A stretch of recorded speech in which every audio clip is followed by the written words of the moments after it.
Di da da da da da. Oh, I die die die die da. Di da da. Di die die die da die da. Di ya.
The guitar got a little bit out of tune, so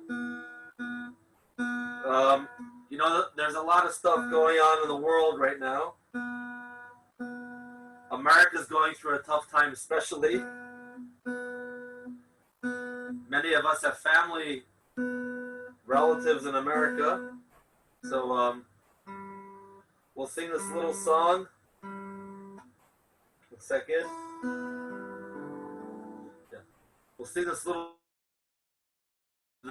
healing and recovery and peace. Oy shalom,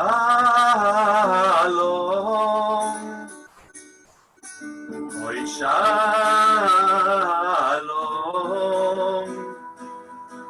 shalom. Oy let there be peace. Oy shalom, oy shalom. Shalom, let there be peace. You guys can sing along. Peace with our families. Peace with our friends. Peace with our nation. Let there be peace. Peace in Yerushalayim, peace in the Holy Land, peace in the whole world. Let there be peace. Oy shalom, oy shalom, shalom. Let there be peace. Oy shalom. May it be tonight. Oy shalom. Shalom. Let there be peace. I bless us all. The next time we turn on the news or check the news flash on the internet, that it will all be good news. Amen.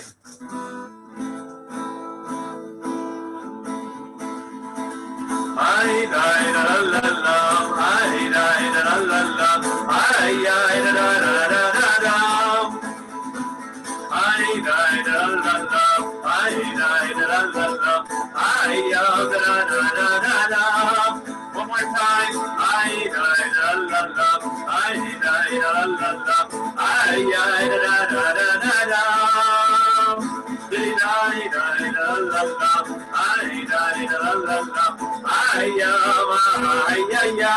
Here we go.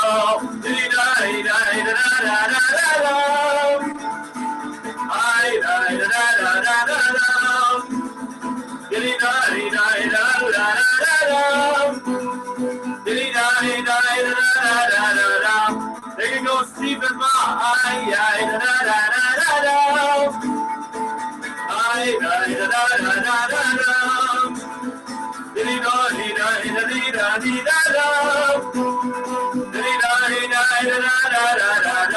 One more time. Here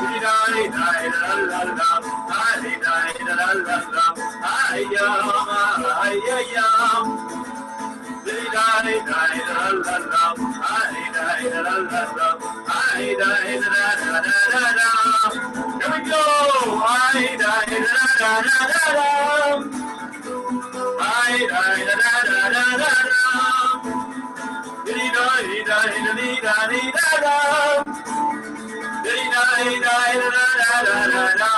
One last time.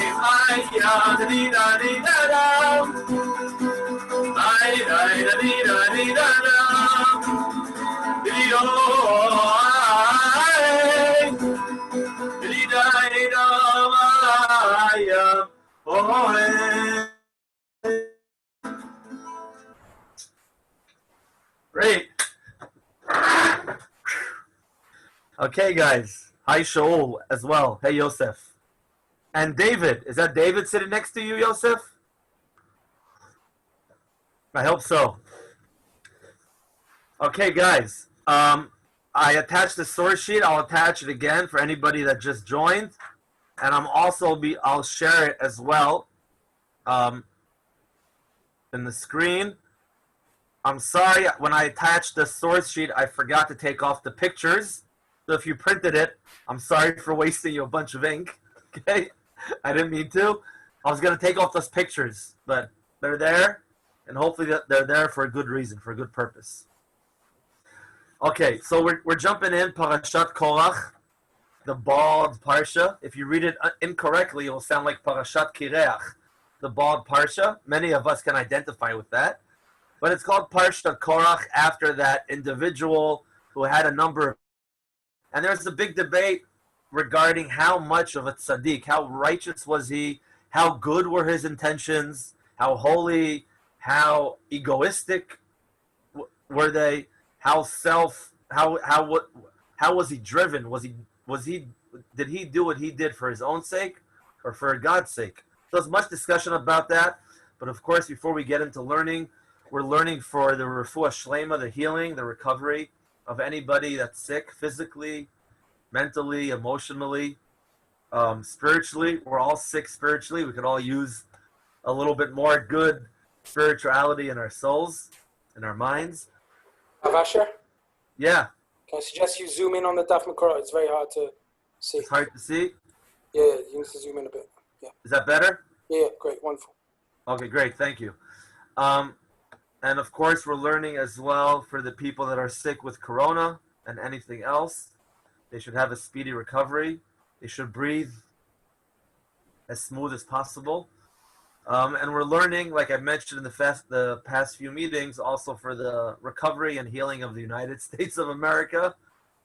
They should come out of this, out of the mishugas, out of the craziness, and out of the issues that they're trying, or it seems to be they're attempting to clarify, possibly in not the best and most constructive way possible, but we hope and daven that better than how they entered this whole situation that they're going through right now. They should also have a healing and a refuah shlema. And of course, we're also learning for the neshamot, for the souls of people that we love and have moved on.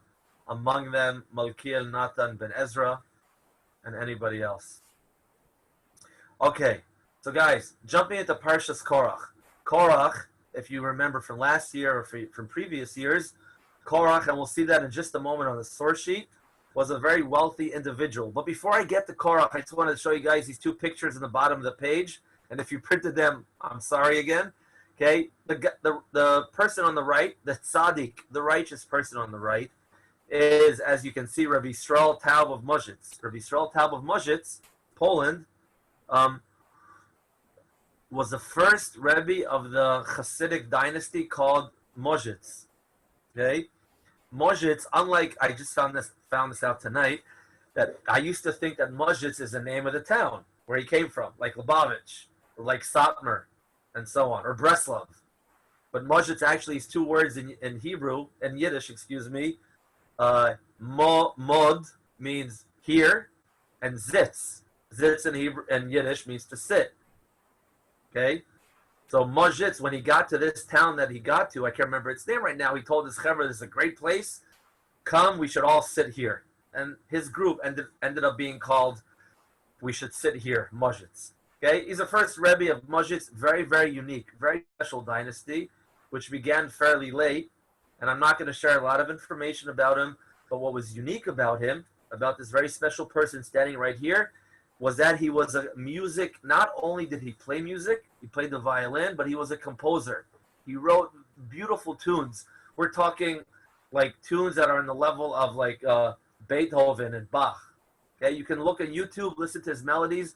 They're made of many, many different octaves and heights and beautiful stuff. Until today, they're played throughout the world. So he was a musician, a composer, and he used to say that he would say, this was a famous saying from him, that some people say that the world, the place of teshuvah, of repenting, is right near the place of song in heaven. That they're right next to each other. The chamber of song and the chamber of repentance are very close to each other. He used to say, the Rebbe used to say, that he disagrees. The chamber of repentance, of tshuva, is the chamber of nigunim, of singing, of tunes, of pouring out your heart. Because through singing and a few good tunes, you can really do tshuva, repent. Okay? So that's the Rebbe of Mozhitz, and right here to his left, okay, this is another tzaddik, actually. Unfortunately, he doesn't look in this statue like your classic righteous person, like your classic tzaddik. You know, he might be missing a head covering and so on. I could Photoshop this. But this guy, this former Roman Caesar, was a big tzaddik. Marcus Aurelius Severus Antonius, who died in 217. And we're going to see in this little partial learning the connection between these two special individuals. I'll get back to Marcus in a few minutes, in just a moment. Okay? That was just a little background to get us into the Parsha, guys. Parsha Korach. Okay? Korach, as we'll see in just a moment, was a very wealthy individual.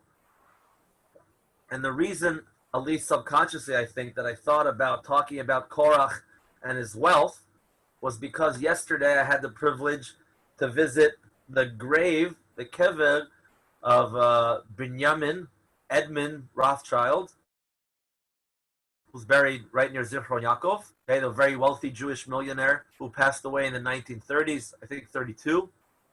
And he was a very wealthy guy, and he used his money for good purposes. So I was thinking about money and wealth and being Jewish and dreaming about the day. And that's what I wanted to, and that's what I saw in the Parsha, and this is the idea I'd like to share with you guys. And the idea is mostly based on the first Mozhitz Rebbe. Okay, and this is his sefer, Divrei Yisrael, the words of Yisrael, Rabbi Yisrael of Mozhitz. So let's jump in. We'll see a few sources, and hopefully we'll come out of this with a somewhat inspiring and interesting idea. Okay, Korach, guys, as you might remember, Korach had many issues. Among them were the issues that he mainly had with Moshe and Aaron. His complaint was that Moshe and Aaron should not take the leadership. Moshe and Aaron should not be like holier than everybody else, because everybody's holy. Kol ha'edah kulam kedoshim. All the Jewish people are holy, and especially the tribe of Levi, the Levites. Korach was a relative of Moshe and of Aaron. So Korach said to them, who put you in charge? What is this, some kind of mafia? Some kind of family deal? You're the leader, Moshe, and you arranged the job for your brother Aaron? Okay, I'm just as holy as you. We come from the same blood, same DNA, same family. We all come from we're all Levites. We all come from the tribe of Levi. So why are you like better than me? What's going on here? Okay, that was his issue again on the very basic level. But there are many commentaries which go into explaining how what was going on was more than just his ego trip, and some will explain how he had very sincere, holy intentions. We're going to keep it on the basic level for now. Okay, Korach has many issues with Moshe to make this story, this very sad story, short. His end is not so good. His end is, there's that famous song. You probably remember the song, Steve. The Land Down Under. I forgot how that song goes. Dun dun dun dun dun dun dun. Something like that, right? Yeah. Okay. So Korach, that's what Korach experienced, and I just brought this one verse, the one pasuk, okay, which describes that. Okay. There's number one here. What does the Torah say? The after complained to Moshe. Moshe said, "Listen, I did not choose this. This is not my decision. On the contrary, I didn't want to be the leader. I argued with God. He put me here. He also appointed my older brother Aaron. This is not my idea." Okay? And as a result of Moshe saying that, and then Moshe said, "Listen, if I'm correct and you're wrong, the earth should open up its mouth." And that's what happened. And the pasuk says, the earth opened up its mouth and swallowed them, Korach, and there were a number of other people, Datan, Aviram, a bunch of other folks that were part of his entourage. They were swallowed up, their homes, all the people there, all their wealth, all their possessions, and they all went down deep into the land down under, and the earth covered itself upon them, and they were lost from the assembly. Meaning to say, once the earth swallowed them, and perhaps gave a good healthy burp, once the earth swallowed them, the earth covered itself up, and that was it. You couldn't tell. There was no like marking or gravestone or crack in the ground that would be like, oh, here's... Okay, so they're swallowed up by the ground. Now on this word, the rechush, all the wealth, okay, the Talmud, the Gemara goes, okay, parties, and goes to tell. Verse could have that the earth swallowed them, their homes, all that they had, okay, all of the people. Skip this part, skip their wealth, and just say chol asher lehem, everything, all that they possessed. Why does the Torah again say all their property? And in Hebrew, rechush. Rechush usually has a connotation of money, monetary value, wealth. So what's going on here? So the Gemara says something quite interesting. The Talmud in Pesachim says the following. Amar Rabbi Chama bar Chanina. Rabbi Chama, the son of Chanina, says the following. There were 3 treasures that were hidden by Yosef. Yosef HaTzadik, okay, Joseph, in Egypt. Before he passed away, he made a little treasure map, and he hid 3 treasures. One of those treasures was discovered by Korach, and that's how Korach became a multimillionaire. The Gemara goes on to continue to say that Korach had 300 white mules, 300 mules, and their job was to carry the keys to his treasure chests. Okay? He had 300 donkeys that all were keys to all of his treasures. That's how wealthy he was, okay? I'm not sure if the Gemara is being exaggerating slightly or largely, but it tries to give us the idea that this guy Korach was very, very rich. How did he become rich? So the Gemara says he discovered one of Yosef's hidden treasures, okay?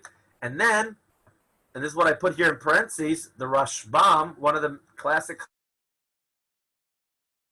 the Talmud, explains that as a result of all this wealth, he became haughty and he was removed, taken from this world. Or it would be more correct to say swallowed by planet Earth. Okay, so that's Korach. What happened to the second treasure that Yosef hid? One was discovered by Antoninus ben Asveros.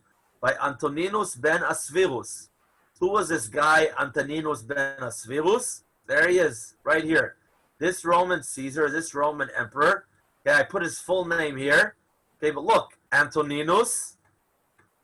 There we go, Antoninus, the son of Asveros in Aramaic. Severus, named after his father. Okay, you can Google this guy, Wikipedia him, whatever you want. So he was one of the Roman Caesars. Only merited or did not have the merit, depending how you look at it, to be the Roman Caesar for just a few years, for just about 5 or 6 years. He died in his late 20s, or he was murdered in his late 20s eventually, 217. But while he was the Caesar, I'm just giving you a short bio, it's important for a good reason. While he was Caesar, he became very good friends with Rabbi Yehuda Hanassi, Rabbi Judah the Prince. Rabbi Yehuda Hanassi, as some of us know, was a great grandchild of King David, so he had royal blood.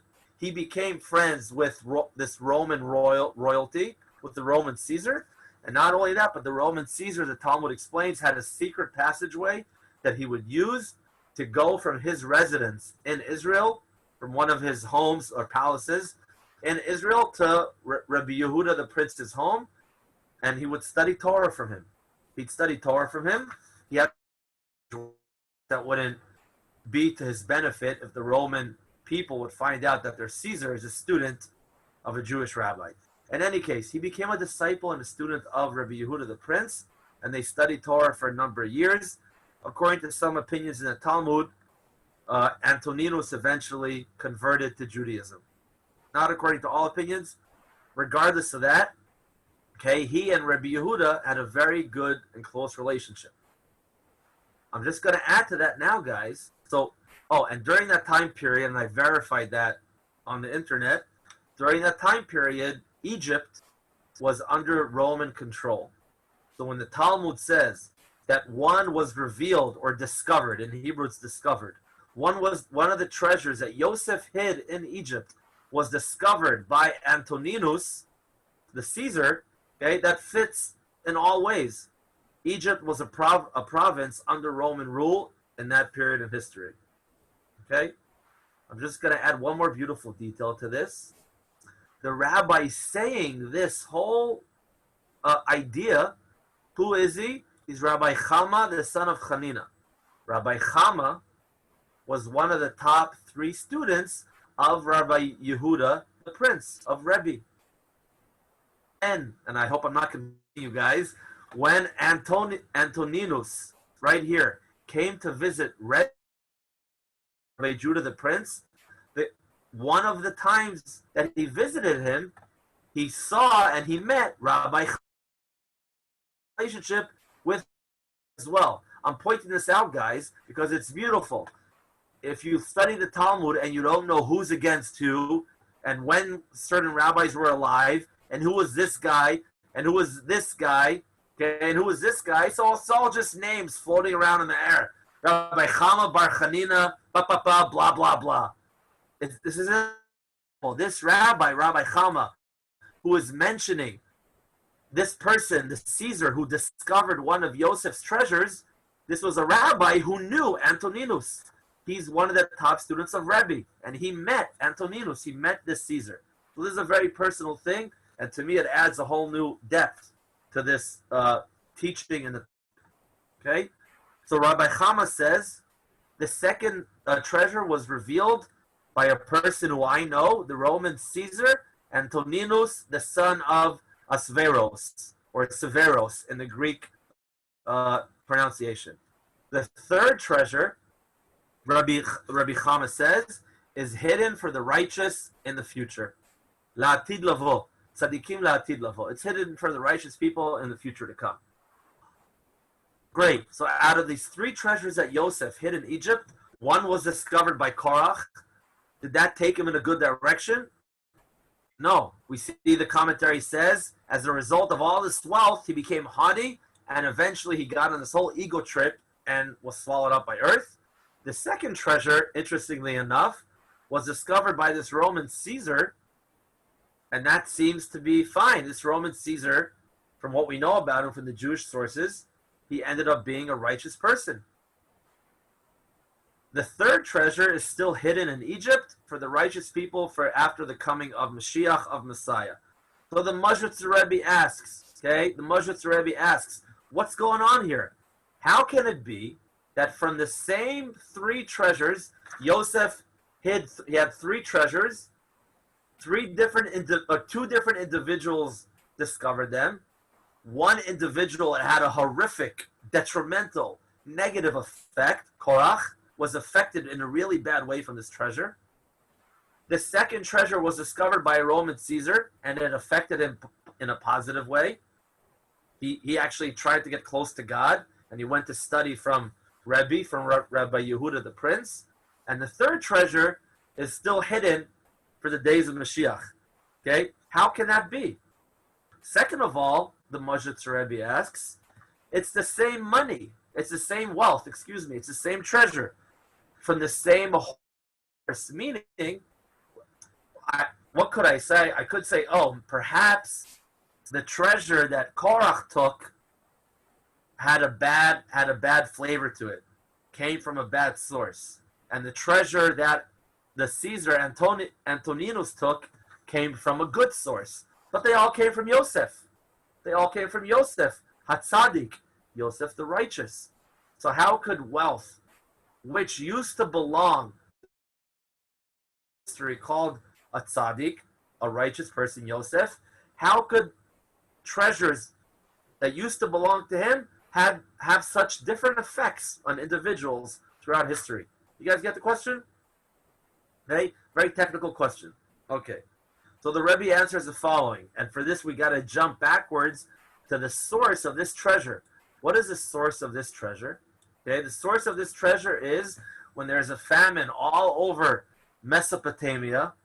Okay, many years ago, there's a famine, and many people eventually make their way to Egypt, as we know is described in the Torah, because in Egypt they hear that the second in command of Paro, called Safnat Pa'aneach, in his Egyptian name, in his undercover Mossad agent name, he's Yosef. Okay, this guy has tons of food that he set aside. Somehow he knew that there was going to be a famine. Yosef has all his food, so people are coming from all over the modern world of back then, Mesopotamia, from all over. People are coming to buy food, to buy grains from Egypt, and they give Yosef money. Okay, they give Yosef money.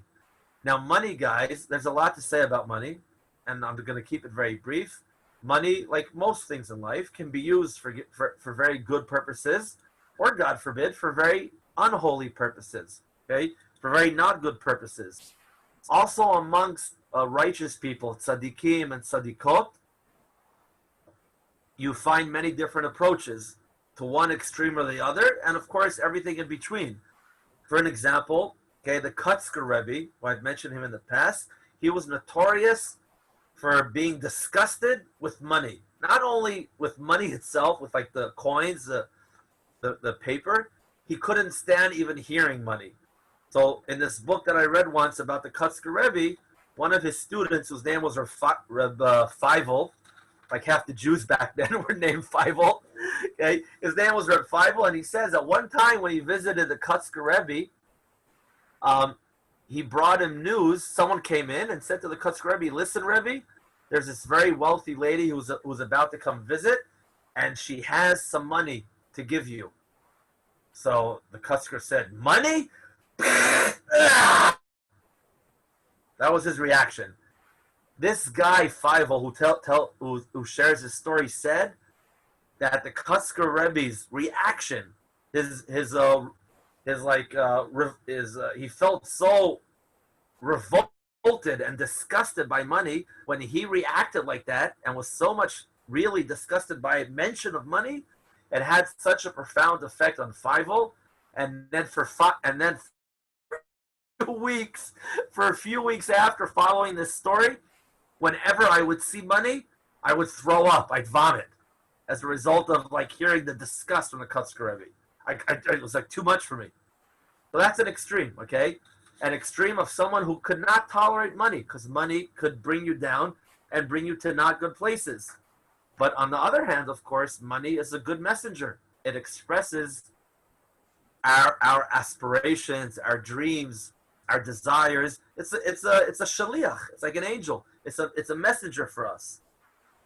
And since it's so important and so vital for our existence and for expressing what we try to gain and acquire in this world, it is, and this is stress, and this is where I'm striving to, it's important as much as possible to look at money and not just take money as is. Meaning, when you buy a dog that supposedly comes from like a lineage, purebred, whatever the dog is, a purebred race dog. But when you buy the dog, you ask for the papers, for the documents supporting the dog's lineage and health and so on. When money comes into your hand, it doesn't come with papers or with like a tudat zehut, an identity card. You don't know where this money has been. You don't know who touched it. You don't know what it was used for. There's no, like National Geographic or Discovery Channel or nature reserves, they catch a lion and they attach a transmitter, and then you can tell everything going on with the lion. You don't have that with money. You get money in your hand, and for all we know, that money could have been held by the most holiest, purest, righteous person in the world, or God forbid, that money could have been held and used for the most horrible, unrighteous, negative purposes. We mamish have no idea, okay? And so it is our responsibility as much as possible to try to figure out, and it's almost impossible, but to try to figure out what's the deal with this money. Because it's something that we're taking into our life and using, and hopefully using for the good. So the more we understand and know where did this money come from and its history, the better hopefully we can use it. Because perhaps if this money came to us through impure purposes, perhaps I don't want to use that money so much. Perhaps I want to use it for a good purpose and use it in a better way. And so therefore, guys, this was a custom, and this has to do with the Mazhitzer Rebbe right here, okay, and many Hasidic Rebbes. When people would go visit Hasidic Rebbes back then, as well as today, okay, you might have heard of this, people very often give money to the Rebbe, not to pay for the Rebbe's time, okay, and not as a donation because, you're going to give me a blessing, so I'm buying the blessing from you, but because money is such a fragile object and so important and could be used for so many holy and unholy purposes, and who knows what it's been used for already.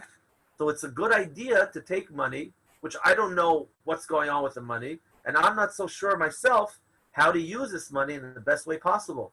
Should I use it to buy another hamburger and fill my stomach and feel good, and maybe that will lead me to good things in life? Should I use it to give to charity? Should I use it to buy a present for some family? Who knows?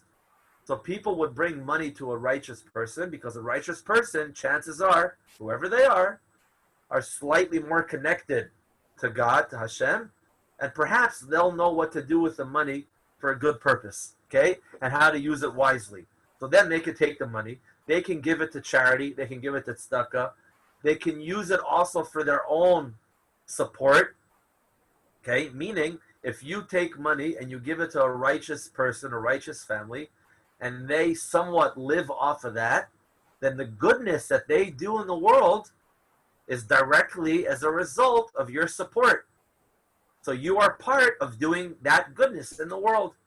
Okay? If a certain tzaddik, if a certain tzaddikah, a righteous person, okay, brings positivity to the world, and they're able to do that because you gave them some money, and they didn't have to worry about making money, and they were able to use that money that you gave them to buy breakfast, lunch, and dinner.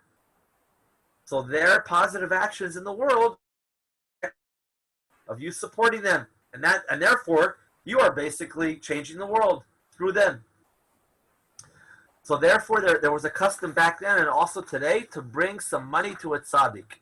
That could be, of course, misused, right? You go on the internet and all these different rabbis and Kabbalists, send me X amount of money and I'll send you a blessing in the mail or whatever. Like everything in life, and especially with money, it can be used for the dark side. and for the Siths and Darth Vader. But this is a source of this idea. Okay, using money in the most positive way possible. Now, the righteous person at tzaddik gets the money, and they can decide what to do with it. Yosef, guys, and now we're jumping back into Yosef. Yosef is a tzaddik.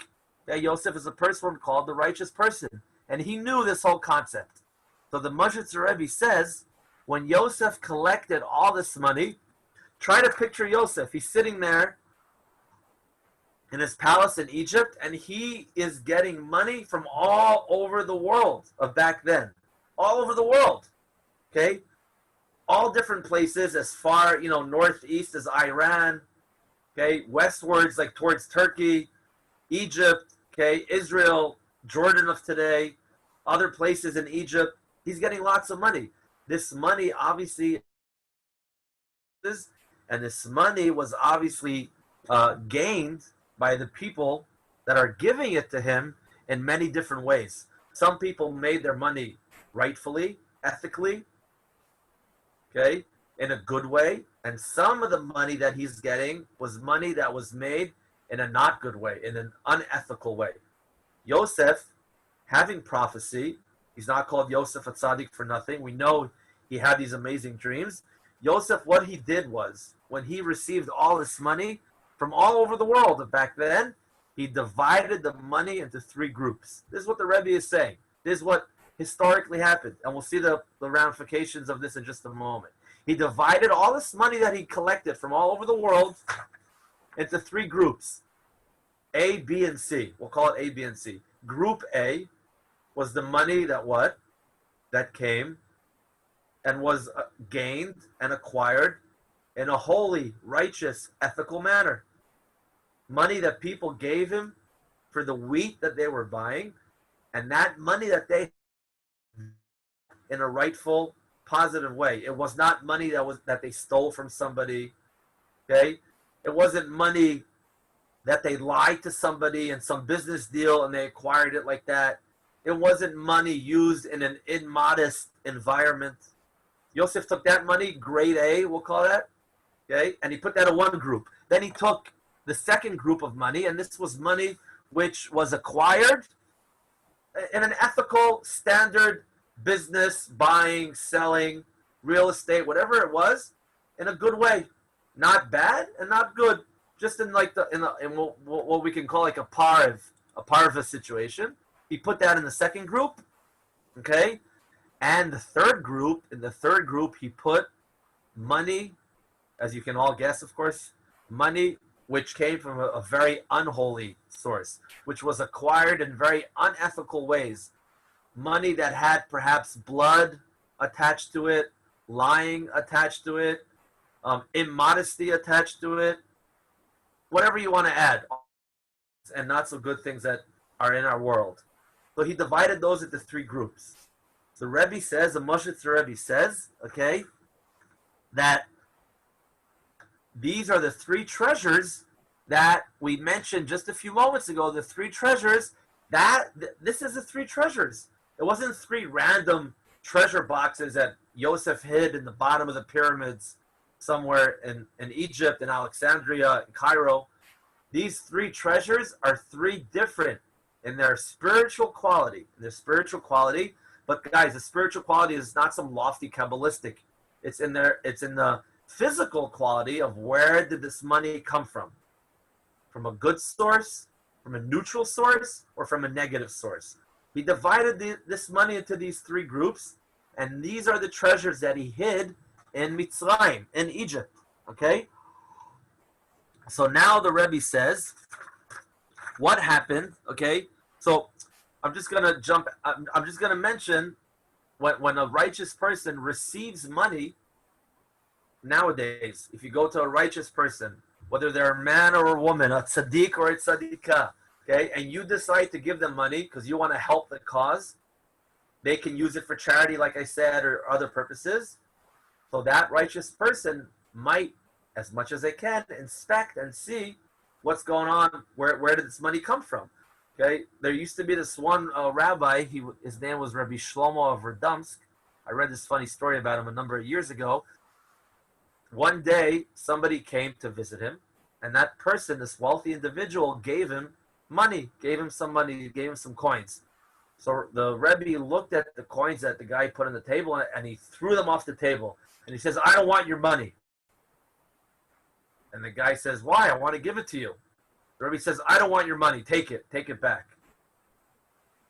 So the guy took it back, and after a few minutes left, they had some talk, they had a verbal interaction, and the guy left. After the guy left, the Rebbe's aide, the Rebbe's helper, his shamish, asked him, why did you refuse to take his money? So the Radomsker Rebbe said the following. The Radomsker Rebbe, who I don't know if he had prophecy, but he had some kind of maybe Ruach HaKodesh, some kind of divine spirit. He saw a little bit beyond the externals, and this is what he said. He said the following. This guy who brought me the money, he's involved in very sketchy things. Not only in very sketchy things, but he likes to hang out with people who don't have the purest intentions in their lifestyle. And more than that, he uses a lot of it for unholy purposes. And he pays certain people for their services. Okay? He especially pays people, females, okay, for certain services. That's a lot of what he does with his money. Now, why did I not take his money? Okay, you guys got my drift there, Steve and Marianne. Why did I not take his money? Because after 120, when this guy comes to heaven and he has to stand in court, in the heavenly court before the judge, and they're going to say to him, let's just call him Chaim. Chaim, what did you do with all your money? You were very wealthy. So I used to buy a house, and then they're going to bring the house to court. Oh, this is the house that you bought. Great. Some of the money I used to buy food, they're going to bring the court to the food to the heavenly court. Some of the money I used to give money to the Radomsker Rebbe, to me, the Rebbe is saying, and then I'm going to be dragged also there. And then they're going to ask him, what else do you use your money for? And then he's going to say, well, some of the money I used for ladies of the night, okay, I used some of the money for that. So the Rebbe says, I don't want to be there standing next to these people, next to that group after 120 in the heavenly court. I don't want to be dragged down to this whole situation. So I gave him back his money. I don't want to be part of that. Okay? I don't want to be affected by that.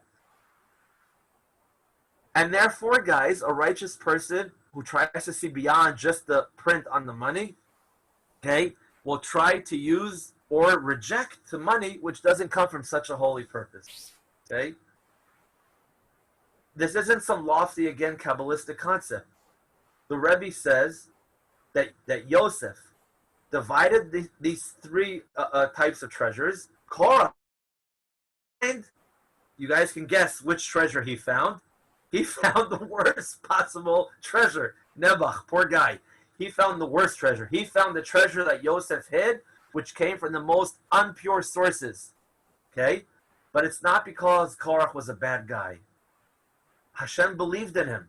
Hashem hoped and believed in Korach that Korach could take this money, which came from unholy sources that Yosef set aside, and he had the hope and dream, if we can say that about Hashem, that Korach would be able to raise up, to use this money in the most positive way possible, to help the rest of the Jewish people, okay, to buy presents for everybody, whatever it was. Unfortunately, that didn't happen. And like we saw before, okay, through much of his wealth, he became haughty and was taken from the world. The money had a not so good effect on him. But there was potential. And it was because Korach was such a holy and special person, he could have used it in the positive sense. Unfortunately, he didn't. But that was the treasure that Korach found. And that's eventually why the moment the treasure he gave into the dark side, okay, the moment you give into the dark side, it sometimes gets very hard to come back around. It's a slippery slope sometimes. And that's how Korach ended up on his slippery slope, okay, down to the bottom, into the bottom of the earth. The second treasure, guys, was found by our good friend here, Caesar Antoninus. He found the good treasure, which came from legit sources. And he was able to use that in a positive way, not only to get close to God, to holiness, and to learn with Rebbe Yehuda Anasi, but also to help the Jewish people at the time in Israel. Again, we're talking, okay, the beginning of the 3rd century, okay, up to 217. The third treasure, of course, is left, okay, for the days to come, for the days of Mashiach, for the days of Messiah, for the righteous people, okay? Now, the bottom line, guys, from all this, any questions so far, by the way? I'm sorry I didn't stop for questions. Any questions or comments yet? Feel free. No? Okay. So, the bottom line, guys, from all this is that, and we're going to end on time tonight. Whew! The bottom line from all this is that first, a few things, and I'd be happy to hear if some of you guys extracted and learned perhaps more ideas, teachings from this short and beautiful, sweet teaching that I shared. Okay, one thing is that first of all, on a very practical level, this guy, this Roman Caesar, who did not grow up in such a spiritual environment, probably. You guys all know history of the Roman Caesars and their lavish, insane, and very often perverted lifestyles. He grew up in a very spiritually hostile environment. Nonetheless, okay, at some point in his life, he found this treasure in Egypt, and I said to myself, did he find it after he met Rebbe Yehuda Anasi? Before? That's just a question I've been thinking about. In any case, he found this treasure. He already was super wealthy, but now he became even wealthier, and for whatever reason, he was able to use this money in the positive sense, and try to connect to his soul and to God, and went to study Torah from the biggest righteous, the biggest tzaddik of the generation, okay, Rabbi Yehuda the Prince. Meaning that even a Roman Caesar like this, okay, can reach a place which is higher than Moshe's relative. Okay, the Korach used money and it took him downwards. This Roman Caesar used money and it took him upwards. Okay, so all of us have hope that we can also. Okay, we're not like Korach. We're probably not like this Roman Caesar. Hopefully, we're somewhere in between. But also, we can use money in the positive sense and not let it drag us down. The second thing I'd just like to share, and then I'd love to hear any of you guys if you'd like to say anything, is that nowadays, especially with the corona going on, and some of us, our jobs are very fluid and changing and so on. So this whole corona, when I think about it, okay, a new appreciation and perspective of money. Okay, money before corona was just, you make your salary and there's money around, but now when some of us are going through different ups and downs as a result of the virus going through and jobs changing and so on, so money takes on a whole new perspective. And money is very beautiful. Money, kesef in Hebrew, is the same exact word as the word kisufim. Kesef means longing, desire, okay, connection. Lichsof. Okay, there's a famous song we see on Shabbat, we can sing on Shabbat, written by the Karliner Rebbe, called Ka Echsof, or Ya Echsof. I desire, I yearn, I long for God, for Hashem. So Kesef is something that we, Shanachnu Kosfim Edah. We have Kisufim for Kesef. We have yearnings for money. Everybody desires to get their hands on some money and make a good buck. There's a natural attraction to that. Okay, we have to make sure that it doesn't take us in the direction that it took Korach. Okay, but not only that, it's something that I'm attracted to because I can use money to really express myself in the world. Okay, it's a beautiful thing that Hashem created, that I can really bring myself to many situations and use this money in the most positive way possible, okay, to express myself in the world in the good way, or God forbid, in a not so good way. Okay, I mentioned in the beginning of our little learning, Baron Binyamin Edmund Rothschild, he decided, unlike Korach, he decided, like the Caesar here, to use his money in the most positive way possible. And so when he died in the 1930s, he was buried initially in France, but about 20 years later, his and his wife, I think his wife's name was Ada, if I'm not mistaken, Ada, ADA, him and his wife's bodies, were brought from France, from Paris, if I'm not mistaken, to Israel, and they were buried right near Zichron Yaakov, not too far away from Caesarea. The people back then, this is 20 years later, so it's the early 1950s, they had so much love and appreciation for Baron Rothschild, for what he did for them, that in it, and you guys might know this, but it's very sweet, in his funeral procession, and before he was buried in the ground in the land of Israel, all the kibbutzim, which were financially supported by the Rothschild family, each of these kibbutzim and moshavim had a representative. There were thousands of people, but each of these yeshuvim had a representative that took earth of dirt from their kibbutz, from their yeshuv, that Baron Rothschild helped support and found. And before Baron Rothschild was lowered into the ground, all these different representatives, over 20, it might even be 30 plus, I have to check, representatives poured into the ground, okay, clumps of dirt, of earth, from all the different places in the land of Israel that Rothschild supported. So sweet, so sweet. So he was buried in Israel, in the very earth that he decided to support with all the millions of wealth that he had. So you can use money. When Rothschild saw money, he saw beyond the money. He saw supporting Israel, the blossoming of Israel. He saw kibbutz galuyot, coming back, the gathering of the exiles, okay, rebuilding the land of Israel. He didn't see the hard cash, the coins. He had like Mashiach eyes, Messiah eyes, and could see way past that. So I just want to bless all of us, guys, okay, that we have made, perhaps we walk away with a slightly different perspective on money, that when money comes to our hand, we shouldn't just look at it just as money, just as like physical bills. We should remember it came from somewhere. And since it came from somewhere, I have some kind of responsibility to make sure I use it for a good purpose. This is a physical creation, the coins or the bills that exist. And like all other creations, like all other creatures or objects, I want to make sure to use all objects in my life in the most positive way possible. Okay? I want to make sure that everything that's in the world can be used to make the world a better place. And if this money that I have now came from a not so good source, I want to do as much as I can to use it in the most positive way possible.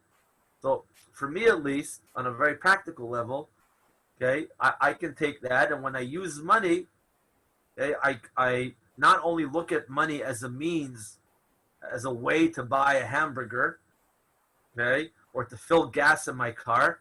When I pay with a credit card, it's a little harder to think about that. But when I pay with money, I can think about, wow, I'm using now this money, this 100 shekel bill or 300 shekel bills. I'm using that money to fill gas in the car. I can now drive as a result of that cash and do something good with the money. I can give somebody a lift. Hopefully they're wearing a mask. I can go and give somebody a compliment. Okay, I can go and buy food for the house. And now that money has been used in a positive way in the world. And it has actually changed the world. So I bless all you guys. Okay, I hope you walked away, or you're about to walk away in a few moments, with some good ideas, some good inspirations, some good aspirations, about our perspective on cash, on money, on geld. And if any of you want to add anything or ask or anything, please, you're more than welcome to jump in and unmute yourself. So, hey, B'tavon, bon appetit, Yosef. Ash, was Antoninos the Caesar that there's a medrash that he was exchanged, that Yehuda Hanassi was called, the mother of Yehuda Hanassi was called to bring the baby to, Yeah. and so that they were really friends from infancy. Yeah. And they had their diapers changed together. Right. Right, and so that there was always some connection. Yeah. Between them. There you go. Yeah, it's true. And they were both, Rebbe Yehuda Hanassi was also very wealthy. I didn't even get into that. There's a lot of offshoots here that we could develop. But Rebbe Yehuda the Prince, Rebbe Yehuda Hanassi, the friend of Antoninus, was very, very wealthy as well. Okay? The rabbis go on to explain all the delicacies that he had on his table nonstop, radishes, and so on. And he also, apparently that was a delicacy back then in Israel, but he also decided and was able to use his money, and as a result of that, he put together the Mishnah, the main essential book of the Torah Shebaal Peh. And without that, we probably would not be sitting here studying anything, because we wouldn't have nothing really to base our classes on. So, Steve, Marianne, yeah. Hi. So here's a strange question. Why did Marcus Aurelius get the money pile with the best vibe, and we get the one in the middle for the people living in the Messianic era? Oh, and leave the middle one for the Messianic era? Yeah, it's kind of interesting. Yeah. I think that, well, go ahead. See what you do with that. That's a good, I thought about that a little bit. I'd love to hear if you guys have thoughts about it as well. I don't know. I thought perhaps it's like a very fine balance. Korach was given this dirty treasure, but he had potential to use it for good. Unfortunately, he didn't utilize that potential, and that wealth brought him downwards, spiritually and eventually physically. Perhaps, and I don't know if this is right at all or correct, perhaps had Antoninus discovered the super grade A spiritually high treasure, maybe that would have taken away somewhat from his free choice and affected him in such a way that he would have no choice almost but to become a spiritual person and to be attracted to God, to his soul, to Rabbi Yehuda Hanassi. Maybe by finding the treasure that was the middle treasure, the Pariv, and not super holy and not super bad, perhaps he was able to then still have his own free choice and just be maybe slightly motivated to do something good. I don't know. Puts it on him. Puts it on him. Okay. Maybe. Anyone else, guys? Want to say anything? Share? No? Okay. I just will say, guys, I just want to add, and then we'll do one more song. Rabbi Chama right here, one of the top students of Rabbi Yehuda the Prince, like I said, who also knew Antoninus. If you guys go ever, and you should if you haven't, you can't live in Israel and not go to this place. If you ever go to Beit She'arim is a huge underground burial cemetery, which is not too far away from a place called Yokneam. From here to Golan Heights, it would take, maybe an hour and 45 minutes, about an hour and a half even perhaps. But there's this huge underground cemetery where there are many, many people buried in caves. Okay, it's called Beit She'arim. I forgot the correct terminology for a cemetery which is full of graves. There is a word for that. But in that cemetery, in Beit She'arim, is the grave of Rabbi Yehuda Hanassi, Rabbi Yehuda the Prince. That's where he's buried. And that was one of the places that he lived in. And at the entrance to his gravesite, there are 3 other people buried there. And one of the names they found, archaeologists found, and you can see it, one of the names of the people buried right at the entrance to Rabbi Yehuda Hanassi is Rabbi Chama. his student, Rabbi Chama. So they were very close. Rabbi Chama is talking it from personal experience, okay, about money and what it can do. He had his own Rebbe, who used it in the most positive sense. He had an acquaintance, Antoninus, who also used it good. And he shared with us what happened before his time to Korach, who Nebuch, unfortunately, didn't use it so good, and what will happen in the future, okay, La'atid lavo, for all the righteous people. I bless all of us to have all the energy to use money in the most positive way possible. Up and help us lift others up. So, Amen. amen. We're going to end on one song, one tune, okay? And then we'll call it a night. Hey, Ray, Shelley.